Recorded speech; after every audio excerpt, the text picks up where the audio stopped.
Hi guys, current affairs funda में आप सभी का स्वागत है। मैं हूं आपके साथ अभिषेक शर्मा और इस वीडियो में हम 1 सितंबर तक के सभी इंपॉर्टेंट करंट अफेयर्स कवर करने वाले हैं। हमेशा की तरह आप वीडियो को अंत तक जरूर देखिएगा, आज भी आपको काफ़ी कुछ जानने के लिए मिलेगा। साथ ही गाइस, इस सेशन को शुरू करने से पहले आप सभी को बताना चाहूँगा, यदि आप हमारी daily current affairs PDF, weekly PDF और मंथली PDF चाहते हैं तो इस वीडियो के फर्स्ट कमेंट में दिए गए लिंक पर क्लिक करके पा सकते हैं। ज़्यादा जानकारी के लिए आप इस स्लाइड पर दिए गए सभी पॉइंट्स को जरूर पढ़ें और कोई भी आपका डाउट हो, कुछ भी आप पूछना चाहें तो हमें कमेंट बॉक्स में जरूर लिखें। तो चलिए फिर करते हैं शुरुआत इस वीडियो सेशन की। निम्नलिखित में से किसे हाल ही में भारतीय बीमा नियामक और विकास प्राधिकरण यानी IRDAI से बीमा ब्रोकिंग लाइसेंस प्राप्त हुआ है? ऑप्शंस आपके सामने हैं और सही आंसर होगा option A. So PhonePe has recently received an insurance broking licence from the insurance regulatory and development authority of India. तो देखिए, आप जानते हैं कि अगर आप फ़ोनपे को यूज़ करते हैं तो वहाँ पर आपको कई तरह के इंश्योरेंस पॉलिसीज़ भी मिल जाती हैं, लेकिन अभी जो है फ़ोनपे के पास कुछ रिस्ट्रिक्शंस है, यानी कि वो केवल 3-4 कंपनीज़ के ही जो इंश्योरेंस प्रोडक्ट है उसको ऑफ़र कर सकता है अपने प्लेटफॉर्म पर। लेकिन अब जब इसको लाइसेंस मिल गया है, इंश्योरेंस ब्रोकिंग लाइसेंस इसको मिल गया है IRDAI से, तो इसके तहत अब ये किसी भी कंपनी का जो इंश्योरेंस पॉलिसी है वो अपने प्लेटफॉर्म पर अपने कस्टमर्स को ऑफ़र कर सकता है। आपको जानना चाहिए, फ़ोनपे के CEO समीर निगम है और इसका हेडक्वार्टर्स बेंगलुरु कर्नाटक में है।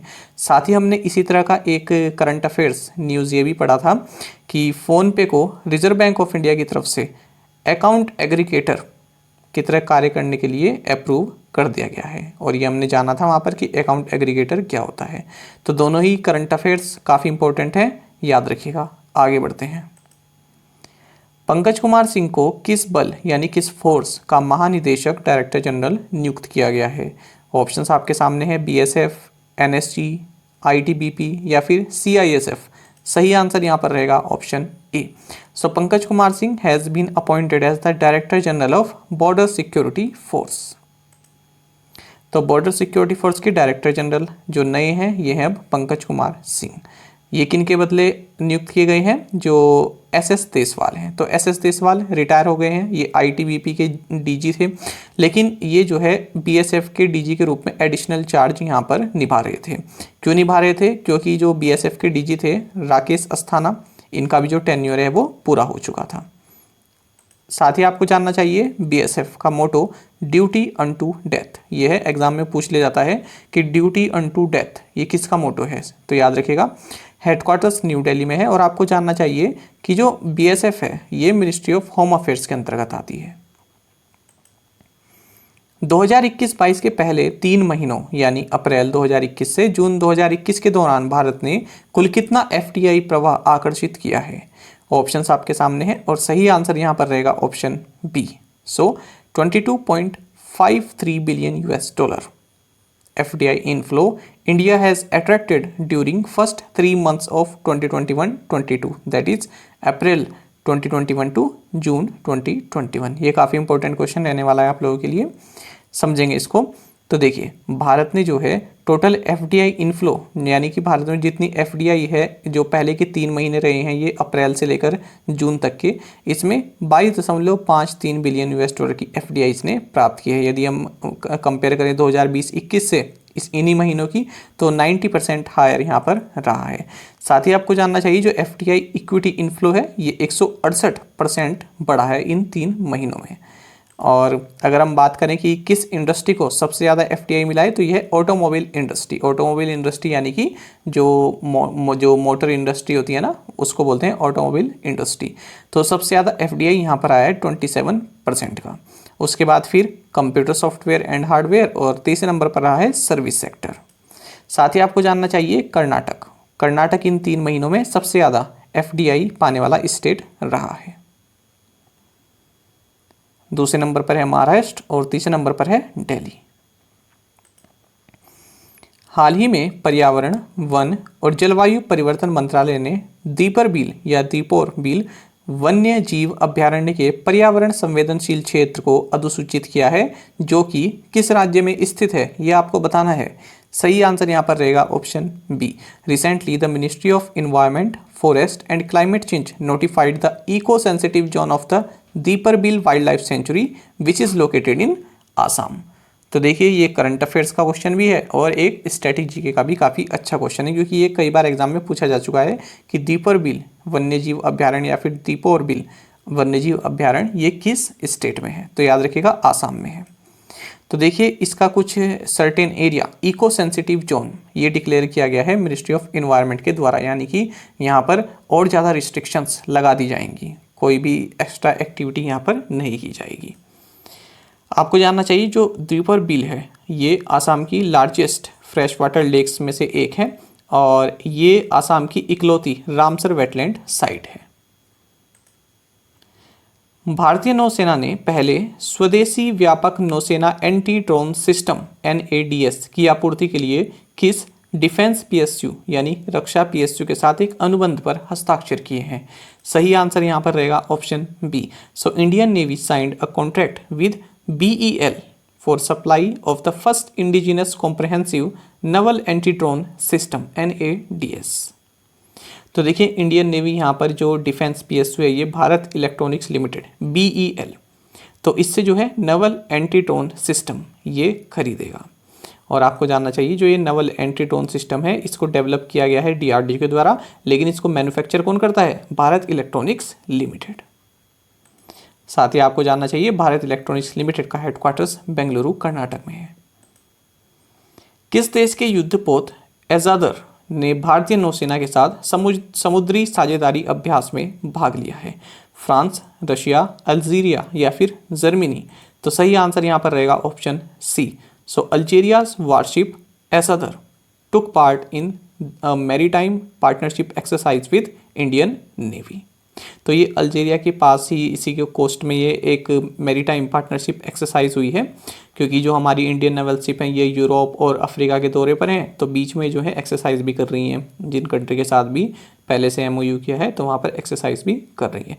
तो इंडियन नेवल शिप ताबर, तो इसने जो है अल्जीरिया की जो ये नेवल शिप है एजादर इसके साथ एक मैरीटाइम पार्टनरशिप एक्सरसाइज की है।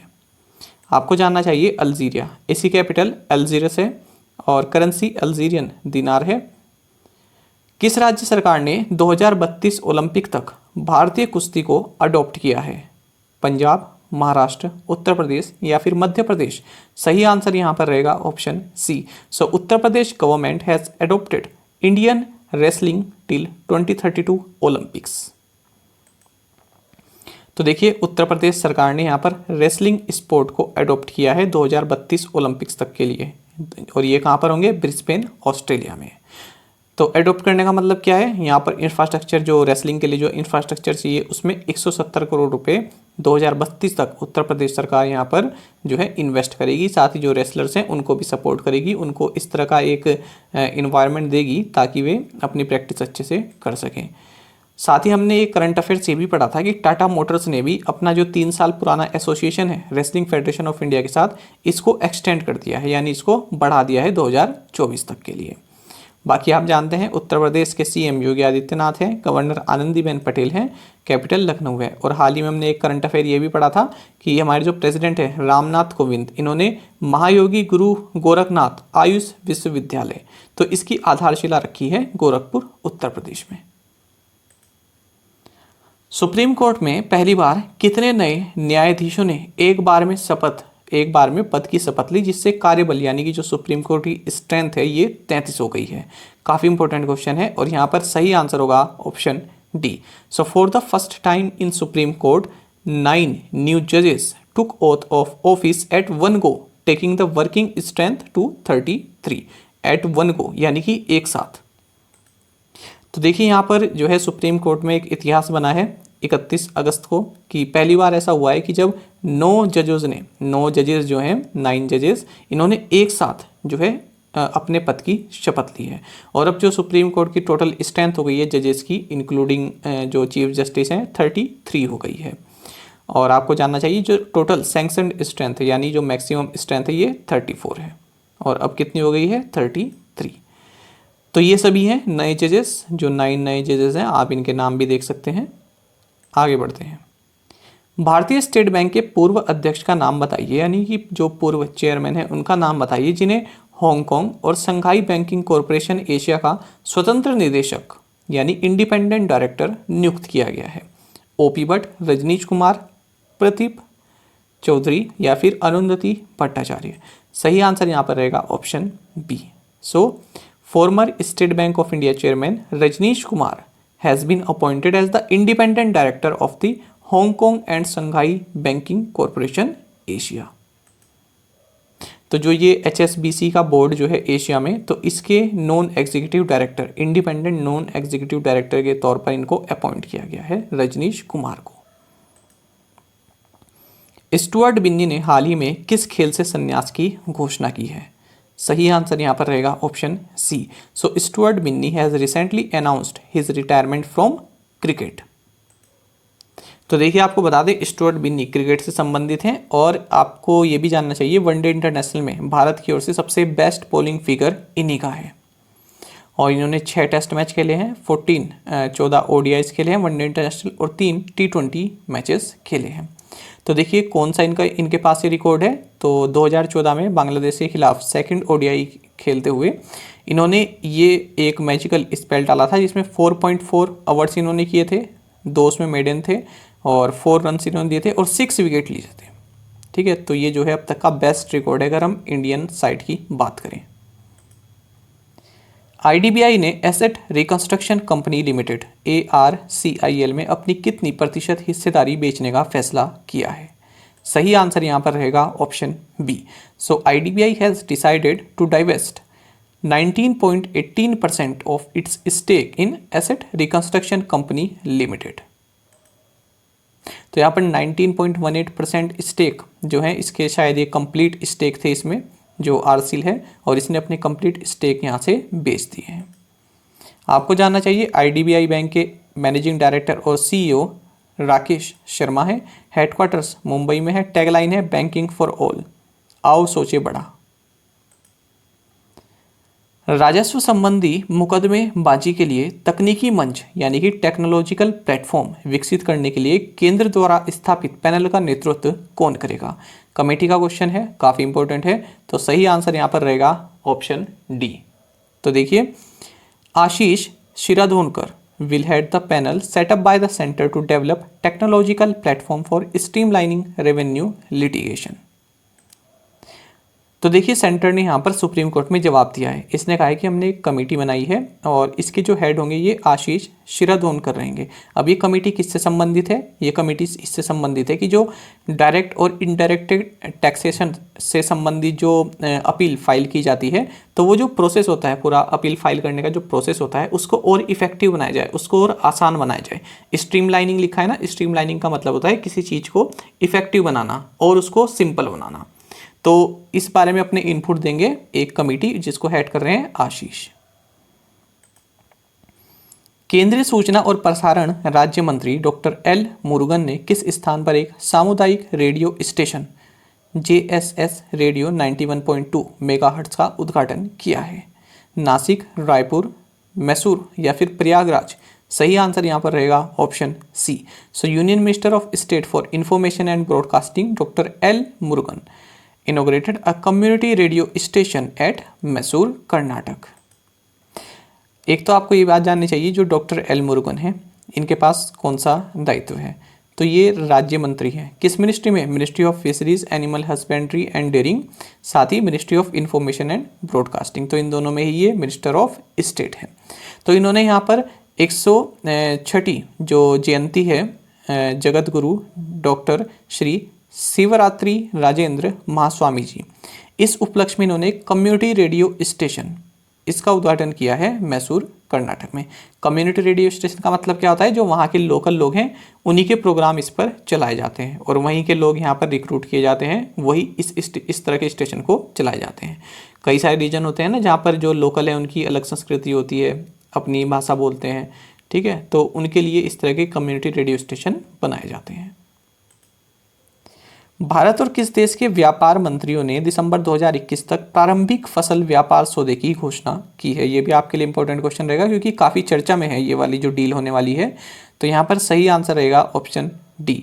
The trade ministers of India and Australia have announced an early harvest trade deal by December 2021।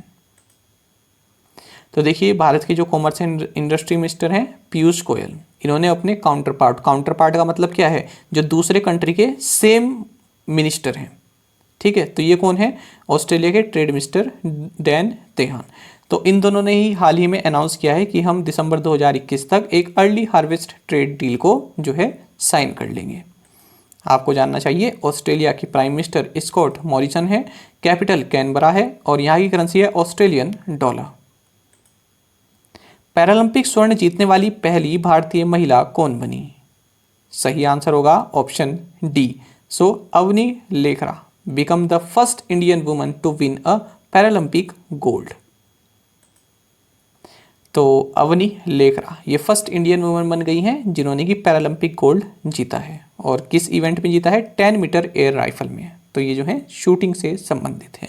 आपको जानना चाहिए जो ये टोक्यो जापान में जो पैरालंपिक्स गेम हो रहे हैं ये 16th एडिशन है तो ये 24 अगस्त से 5 सितंबर तक चलने वाले हैं। और फ्रेंड्स आपको बता दें, देखिए कई लोग अब तक मेडल जीत चुके हैं, तो सबकी एक लिस्ट बना देंगे, एक वीडियो डाल देंगे और उसकी अच्छी से एक PDF भी बना देंगे। उसमें जितने भी पैरालंपिक्स में जो भी भारतीयों ने मेडल जीते हैं तो वो आपको उस PDF में प्रोवाइड करा देंगे। जैसे कि हमने जो टोक्यो ओलंपिक्स हुए हैं उसकी आपको प्रोवाइड कराई है वीडियो भी और PDF भी, इसी तरह से हम इसकी भी प्रोवाइड करा देंगे। तो इस बात की आप चिंता मत कीजिएगा, सब कवर कर लेंगे हम। CSIR राष्ट्रीय विज्ञान संचार और नीति अनुसंधान संस्थान ने विज्ञान संचार और STI नीति अनुसंधान को बढ़ावा देने के लिए किस विश्वविद्यालय के साथ समझौता ज्ञापन पर हस्ताक्षर किए हैं? ऑप्शंस आपके सामने हैं और सही आंसर यहाँ पर रहेगा ऑप्शन डी। तो CSIR national institute of science communication and policy research signed MOU with JC Bose university to promote science communication and STI policy research. तो ये PIB की न्यूज़ है। तो देखिए CSIR का इंस्टीट्यूट है ये, national institute of science communication and policy research, new Delhi में है। तो इसने JC Bose university of science and technology Faridabad इसके साथ एक MOU साइन किया है। किस लिए? जो एडवांस पॉलिसी रिसर्च और साइंस कम्युनिकेशन के फील्ड में कार्य करने के लिए। निम्नलिखित में से किसने 4.7 बिलियन US$ में मुंबई स्थित बिल डेस्क का अधिग्रहण किया है? ये भी इंपॉर्टेंट क्वेश्चन रहेगा और सही आंसर यहाँ पर रहेगा ऑप्शन डी। सो प्रोसेस या फिर PayU has acquired Mumbai based bill desk for 4.7 billion US$। देखिए आपको जानना चाहिए जो ये प्रोसेस जो ये एक कंपनी है तो ये नेस्पर्स, ये एक global south African multinational company है नेस्पर्स। तो इसी की ये आर्म है प्रोसेस और इसी की ही इसी की ही आप कह सकते हैं सब्सिडरी है PayU, ठीक है। तो ये तीनों एक दूसरे से लिंक्ड है, ये इसकी कंपनी है और इसकी कंपनी फिर ये है। तो यहाँ पर आपके साथ ऑप्शन में ये भी आ सकता है, केवल PayU भी आ सकता है कि PayU एक्वायर करेगा, या फिर आ सकता है कि प्रोसेस ये एक्वायर करेगा। तो दोनों आप ध्यान रखिएगा, इसलिए मैंने ऑप्शन में दोनों ही लिखे हैं। तो देखिए यहाँ पर इन्होंने बिल डेस्क जो कि एक ऑनलाइन पेमेंट जो प्लेटफॉर्म है मुंबई बेस्ड, तो इसको एक्वायर करेगा। ये 4.7 बिलियन US$ में एक्वायर कर लिया है, ठीक है। तो आपको ये जानना चाहिए।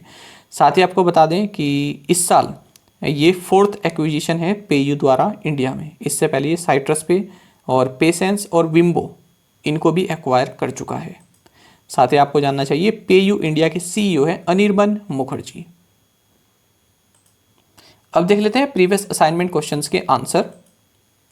Who is India's ambassador to Afghanistan? सही आंसर होगा Rudrendra Tandon. What is the capital and currency of Gambia? Answer is Banjul and currency is Thalasi. B. Ramesh Babu is the MD and CEO of which bank? Answer is Karur Vaishya Bank. Farakka Thermal Power Station is located in which state? Answer is West Bengal. Bhitarkanika Mangroves Ramsar wetland is in which state? Answer is Orissa. तो आप में से कई aspirants ने बिल्कुल सही answer दिया है पांचों ही क्वेश्चंस का। इसी तरह आप पार्टिसिपेट करते रहिए। अब देखते हैं आज के असाइनमेंट क्वेश्चंस, और अगर आपको हमारा कंटेंट अच्छा लगता है तो आप वीडियो को लाइक भी कर सकते हैं। Who is the current foreign secretary of India? What is the capital and currency of Botswana? Thol lake wildlife sanctuary is located in which state? हाल ही में न्यूज में रही है। What was the earlier name of the Vande Bharat express, यानी कि वंदे Bharat express को पहले किस नाम से बुलाया जाता था, ये आपको बताना है। Partha Pratim Sengupta is the MD and CEO of which bank. तो इन पांचों क्वेश्चंस के आंसर आप हमें कमेंट बॉक्स में जरूर बताइएगा। यदि आपको एक क्वेश्चन का आंसर भी आता है तो वो भी आप हमें जरूर से बताया कीजिए। साथ ही करंट अफेयर्स फंडा को आप टेलीग्राम पर भी ज्वाइन कर सकते हैं। यहाँ पर रेगुलर वीडियो अपडेट्स और करंट क्विजेस हम आप सभी के लिए डालते रहते हैं। साथ ही डिस्कशन ग्रुप में आप किसी भी क्वेश्चन का सॉल्यूशन पा सकते हैं। दोस्तों, यहाँ पर हमारे करंट अफेयर्स की प्लेलिस्ट दी गई है, इसको आप जरूर देखें और अपने दोस्तों के साथ जो फेलो एस्पिरेंट्स हैं उनके साथ हमारे करंट अफेयर्स को शेयर भी कर सकते हैं। आज का ये करंट अफेयर सेशन आपको कैसा लगा हमें कमेंट बॉक्स में जरूर बताइएगा। Thank you guys.